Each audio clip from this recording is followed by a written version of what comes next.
নমস্কার, 24 ঘন্টা আপনাদের সকলকে স্বাগত। কাটোয়া শ্রীবাটি গ্রামে উদ্ধার হওয়া 32টি সকেট বোমা আর কিছুক্ষণের মধ্যেই নিষ্ক্রিয় করা হবে। গ্রাম থেকে কিছুটা দূরে ফাঁকা মাঠে এই বোমাগুলিকে রাখা হয়েছে এবং সিআইডির বম ডিসপোজাল স্কোয়াড এবং দমকল বাহিনী ইতিমধ্যেই ঘটনাস্থলে পৌঁছে গেছে। আমরা কথা বলবো, আমাদের প্রতিনিধি সিজার মণ্ডল আমাদের সঙ্গে রয়েছেন সরাসরি। সিজার, আপডেট কি পাচ্ছ? সর্বশেষ তথ্য কি পাওয়া যাচ্ছে?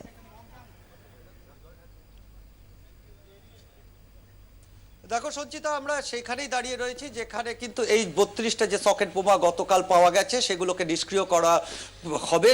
ইতিমধ্যেই কিন্তু নিষ্ক্রিয় করার যে পদ্ধতি সেটা প্রস্তুতি কিন্তু চূড়ান্ত। আমি মিন্টুকে বলবো দেখাতে যে দেখো এই দূরে এইখানেই কিন্তু সারা রাত রাখা ছিল এই 32টা সকেট বোমা এবং সেখানে কিন্তু এই মুহূর্তে সিআইডির যে বম ডিসপোজাল স্কোয়াডের যারা কর্মীরা রয়েছেন তারা কিন্তু এই মুহূর্তে সেটাকে নিষ্ক্রিয় করবার যে প্রস্তুতি তারা নিচ্ছেন। প্রথমে তারা সেখানে একটা গর্ত করছেন, একটা মাড তৈরি করছেন, তার পরে কিন্তু সেখানে স্যান্ড বাংকার তৈরি করা হবে।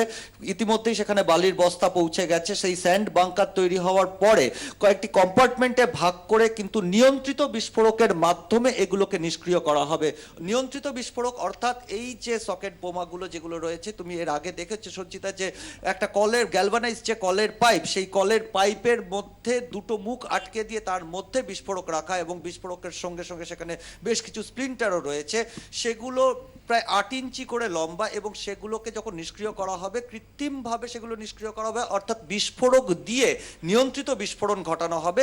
এবং স্যান্ড বাংকারগুলোকে সেই কারণেই দেওয়া হচ্ছে যাতে কোনোভাবে সেই বিস্ফোরণ নিয়ন্ত্রিত বিস্ফোরণের সময় কোনোভাবে স্প্লিন্টার বাইরে বেরিয়ে আসতে না পারে এবং কোনোভাবে ক্ষয়ক্ষতি না হতে পারে।